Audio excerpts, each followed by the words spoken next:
We bring you a talk on environmental justice, public participation, and legal remedies. This talk was part of a webinar conducted by the Department of Justice. ये community जब कोई problem से जूझते हैं, ये हो सके कि एक खराब एयर क्वालिटी हो या तो उनका पानी का समस्या हो, वो पहले ही तो कोर्ट नहीं जा पाता है। कोर्ट फाइनल स्टेज पे आता है एंड कोर्ट इसलिए लोग जाते हैं क्योंकि कोर्ट पे एक चीज़ मिलता है जो बहुत बड़े शब्द है हमारा देश में, दैट इज़ जस्टिस। अब इन्वायरमेंट दिन पे दिन जिस तरीके से हमें अदर जस्टिस के साथ साथ कोई क्रिमिनल जस्टिस हो गया, कोई दूसरा जस्टिस भी हो गया, दिन पे दिन हमारा पर्यावरण पे जो प्रेशर है, हमारा एंथ्रोपोजेनिक एक्टिविटी के द्वारा हो गया, क्लाइमेट चेंज के द्वारा हो गया, जो पर्यावरण पर प्रेशर आते जा रहे हैं, उस पर जो कम्युनिटी पर्यावरण के ज़्यादा नज़दीक रहते हैं वो लोग सबसे ज़्यादा इम्पेक्टेड होते हैं। अब कोई गांव के एक कम्युनिटी, उसका पानी का तालाब पे जितना डिपेंडेंस है, एक शहर का आदमी का उतना डिपेंडेंस है नहीं। एक जंगल पे एक आदिवासी कम्युनिटी का कोई इंसान पे, इसका फॉरेस्ट प्रोडक्ट पे जितना डिपेंडेंस है, हमारा उतना नहीं है। We get it in supermarket. तो ये जो ग्रास रूट कम्युनिटी है, लीगल रेमेडीज़ की ज़रूरत उनसे सबसे ज़्यादा है। हमारा बात करने के लिए शहर पे सारे इश्यूज़ के लिए जर्नलिस्ट है, मीडिया है, इस पर बात उठाते हैं, उनका बात पहुंचना सबसे ज़्यादा इम्पोर्टेंट है। पहले हम शुरू करते हैं EI नोटिफिकेशन के बारे में। EI नोटिफिकेशन पे जो है, it's based on a international law principle and as well as is widely discussed in our court, जो हमारा कोर्ट पे भी डिस्कस किया गया है। That is a precautionary principle. So there is a proverb called precaution is like it's better than cure. Prevention is better than cure. So that's the idea, that we should take some precaution before we are coming up with some activity which is impacting the environment. For example, if we are coming up with an industry which is taking such and such groundwater, such and such cutting that amount of forest, what will be the impact of that project on the local people, local environments? That need to be assessed before the project is constructed. This is the provision which is this precautionary principle is the provision which creates our law, that is the Environmental Impact Notification. It's a notification under Environmental Protection Act. So in that there is a provision of public consult. Now as a group of a community, how they can participate in that area. So there are multiple instances in different countries, in our countries, in different states. For different projects, there are public consultation held with the help of State Pollution Control Board and the local official DM. And there is our law gives the provision that this consultation, when this is happening, it should be widely circulated. ये हमारा जो local news media हो, उससे ज़्यादा जो हमारा अलग जो नेशनल मीडिया हो, सारे उसका जो लोकल लैंग्वेज है उस पर वो प्रोजेक्ट के बारे में बात करके ये एक अनाउंसमेंट होना है। एंड उसके बेसिस पे एक प्रॉपर पार्टिसिपेशन के द्वारा ग्रास रूट का जो कम्युनिटी, जो इम्पेक्टेड कम्युनिटी है, प्रोजेक्ट अफेक्टेड फैमिली है, उनका प्रॉपर पार्टिसिपेशन के द्वारा एक अच्छे से डिस्कशन के तौर पे हमारे एक सॉल्यूशन या कोई एग्जिस्टिंग मिटिगेशन मेजर्स एक्स्ट्रा जो लेना चाहिए, उनका बातें एक डॉक्यूमेंट करके लीगल तरीक़ा से एक प्रोजेक्ट को आगे बढ़ाया जाए। और इसका क्लियरेंस तभी मिले जब ये सब चीज़ लीगली किया गया हो। उसके बाद ये जो प्रोविज़न है, ये हमें बहुत, एक कम्युनिटी कोई भी एरिया पे बहुत एम्पावर करता है उनका प्रोजेक्ट का उस पर इम्पैक्ट जो है उस पर बात करने के लिए, उनका जो इश्यूज़ है उन पे बात करने के लिए, उनका जॉब के रिक्वायरमेंट के से लेके एनवायरमेंटल इम्पैक्ट तक का बात करने के लिए सबसे ज़्यादा एक स्कोप हमें देता है। एक केस एक दिन हमारे उधर आए हैं जिसपे एक जो फिशर कम्युनिटी सुंदरबन पे है, वो लोग आके बोले कि उनका मैंग्रोव, एक जंगल का मैंग्रोव फॉरेस्ट है, वहाँ पे कोई एक कंस्ट्रक्शन बहुत बड़े एक होटल बन रहा है।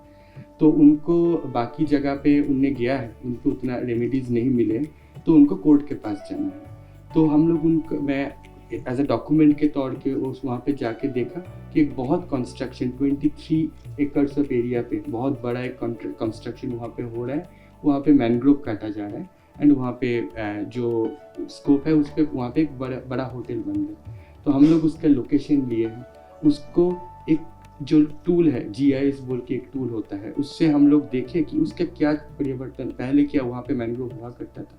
उसके बाद ये CRZ नोटिफिकेशन के तहत एक CZMP मैप बोल के एक मैप बनता है, जो मैप को हमने वो लोकेशन पे सुपर इम्पोज करके देखा कि वो मैप पे वो एरिया मैनग्रोव एरिया बोल के डिमार्केटेड है।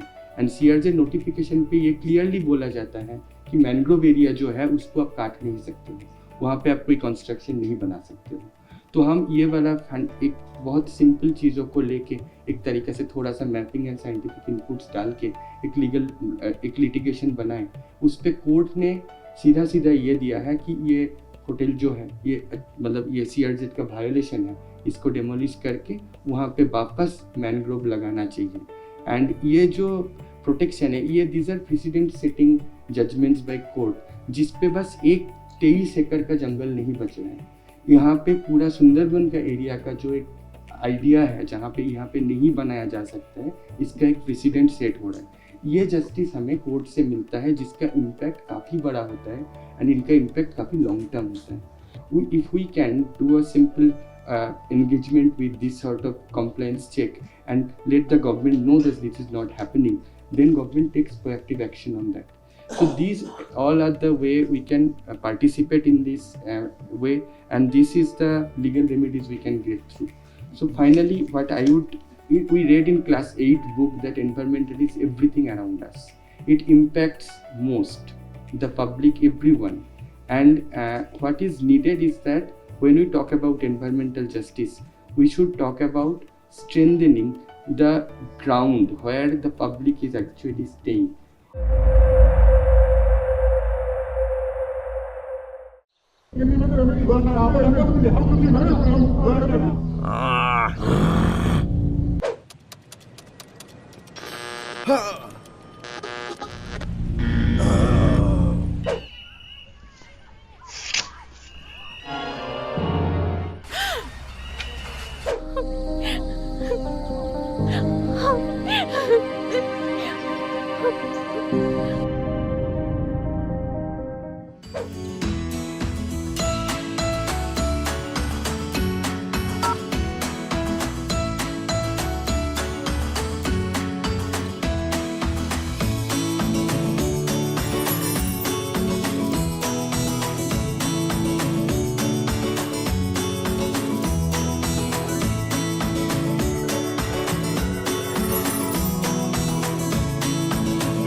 कि अगर कोई प्रोजेक्ट है उसमें एनवायरमेंटल क्लियरेंस लगता है, फॉरेस्ट क्लियरेंस लगता है, CRZ क्लियरेंस लगता है, वाइल्ड लाइफ क्लियरेंसेस लगता है, और जहाँ पे ये क्लियरेंसेस की ज़रूरत नहीं है वहाँ पे CPCB और SPCB से CTU और CT लेने पड़ते हैं under water act and air act. परिवेश पोर्टल से मिनिस्ट्री ऑफ एनवायरनमेंट ने इंट्रोड्यूस किया है NIC के साथ, जिसमें एक comprehensive legal window, single window दिया गया है for addressing the applications, compliance and monitoring, जो कि स्टेट लेवल पे और सेंट्रल लेवल पे भी मॉनिटर होता है। इसमें environmental clearances, forest clearances, wild life clearances सारे कुछ इसी पे मॉनिटर होते हैं और दिए भी जाते हैं। NGT तो आप जानते हैं कि स्पेशलाइज्ड एनवायरमेंटल एडजुडिकेशन प्रोसेस इन्होंने बनाया है। पब्लिक कंसल्टेशन इंट्रोड्यूस किया गया 2006 की EIA नोटिफिकेशन में। कोई भी इंडस्ट्री अगर इस्टेब्लिश करनी है तो वहाँ का जो पर्टिकुलर एरिया है वो कहीं पे कुछ इम्पैक्ट हो रहा है क्या, वो चेक करने के लिए वहाँ के जो लोकल लोग हैं उनसे कंसल्ट करना ज़रूरी है। पब्लिक हियरिंग पहले हुआ करता था, 1997 में अमेंडमेंट आया था जो कि रिटेन किया गया, लेकिन पब्लिक हियरिंग की जगह पे पब्लिक कंसल्टेशन 2006 नोटिफिकेशन में आया। नेशनल NCAP जो air quality improvement for non attainment cities है, जहाँ पे पोल्यूशन का इंडेक्स सबसे ज़्यादा है, ऐसी चीज़ों के लिए, ऐसी सिटीज़ के लिए NCAP का प्रोविज़न बनाया गया है। एंड फिर मिशन लाइफ है जो कि आप सारे ही जानते हैं, सस्टेनेबल लाइफस्टाइल मूवमेंट है। And Campa compensatory afforestation management authority बनाई गई है, जो कि जो प्रोजेक्ट प्रोपोनेंट्स हैं उनसे जो ट्रीज कटिंग के लिए बाद में जो फंड्स में रेज होते हैं वो मैनेज करना और उसका प्रॉपर यूटिलाइजेशन करना इस अथॉरिटी का काम है। वेटलैंड अथॉरिटी बनाई गई है, जो रामसर साइट्स होती हैं उनको मैनेज करना, उनको डिक्लेयर करना, एंड EAZ नोटिफिकेशन जो कि वाइल्ड लाइफ सेंचुरी के अराउंड EAZ एरिया डिक्लेयर करना, ये मेन अथॉरिटीज़ है। अब एनवायरमेंटल मिनिस्ट्री और बाकी जो ऑर्गेनाइजेशंस हैं, अथॉरिटीज़ हैं, उनका काम सिर्फ यहीं पे नहीं रुकता है कि उन्होंने पॉलिसीज़ बना दी और क्लियरेंसेस दे दिए। उसके बाद मेन काम उनका होता है कि एनवायरमेंट वो प्रॉपरली जो कंडीशंस इम्पोज की थी उसका कंप्लायंस ठीक से हो रहा है या नहीं है, इसका मॉनिटरिंग करना। उसके लिए रीजनल ऑफिसर्स होते हैं मिनिस्ट्री ऑफ एनवायरनमेंट के, वो उनका इंस्पेक्शन करते हैं। सबसे पहले तो ग्रांट के बाद जो प्रोजेक्ट प्रोपोनेंट होते हैं एवरी 6 मंथ्स उनको एक रिपोर्ट देनी पड़ती है, कंप्लायंस रिपोर्ट। उस कंप्लायंस रिपोर्ट का इंस्पेक्शन रीजनल ऑफिसर्स के हमारे ऑफिसर्स करते हैं। स्टेट लेवल पे सिया करती है एंड CPCB भी, SPCB भी करते हैं। अगर उसका मॉनिटरिंग होने के बाद कुछ वायलेशन पाया जाता है तो फिर करेक्टिव मेजर्स लिए जाते हैं in the form of show cause, giving show cause notice, फिर उनका क्लोजर करना या फिर कॉम्पनसेशन लगाना या फिर रिस्टोरेशन के ऑर्डर्स देना। एंड इसके बाद अगर ये सारा होने के बाद ये प्रॉपर्ली सेटल नहीं हुआ तो फिर मामला NGT में जा सकता है। अभी सबसे इम्पॉर्टेंट पार्ट जो कि हमारा लिटरेसी, जो हमारा टॉपिक भी है कि लोगों को एक जानकारी देना कि आपके हक क्या है और आप किसको अप्रोच कर सकते हैं। अगर कोई एनवायरमेंटल डैमेज की वजह से किसी को प्रॉब्लम हो रही है तो वो डायरेक्टली NGT में अप्रोच कर सकते हैं। नेशनल ग्रीन ट्राइब्यूनल को सुप्रीम कोर्ट ने एक एम्पावर किया है। एक म्यूनिसिपल कॉर्पोरेशन ऑफ बॉम्बे नाम का एक केस हुआ था जिसके तहत सुओ मोटो कॉग्निजेंस लेने का मतलब नेशनल ग्रीन ट्राइब्यूनल अपने आप से किसी न्यूज़पेपर पे पढ़ा हुआ आर्टिकल वगैरह पे खुद केस इनिशिएट करते हैं।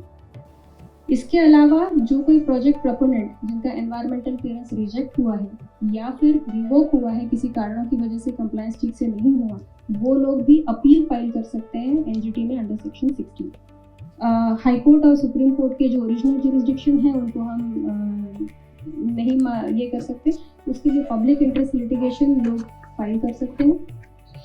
ये दोनों जो अथॉरिटीज़ है, एडजुडिकेटिंग अथॉरिटीज़, वो एनवायरमेंटल कॉम्पनसेशन, रिस्टोरेशन और अकाउंटेबिलिटी भी फिक्स करते हैं। सिटीजन्स जिनको डायरेक्ट NGT में एक्सेस नहीं है, वो नहीं जा पाए, तो वो डायरेक्ट रेगुलेटरी अथॉरिटीज़ को भी पहले लिख सकते हैं, जैसे कि CPCB है, SPCB है, सिया को, या फिर डायरेक्ट मिनिस्ट्री ऑफ एनवायरनमेंट को भी लिख सकते हैं। उसके अकॉर्डिंग फिर हम लोग एक्शन लेते हैं मॉनिटरिंग एंड कॉम्पनसेशन का लगाने का। Thank you. Introducing the Delhi Law Citizen mobile app for the Indian citizens. This app has been specially developed for you as a citizen by the Department of Justice, Government of India in collaboration with CSC. Through this mobile app, you as an applicant can get free legal advice and assistance from professional panel lawyers of the country in all kinds of disputed matters. Download the Delhi Law Citizen mobile app today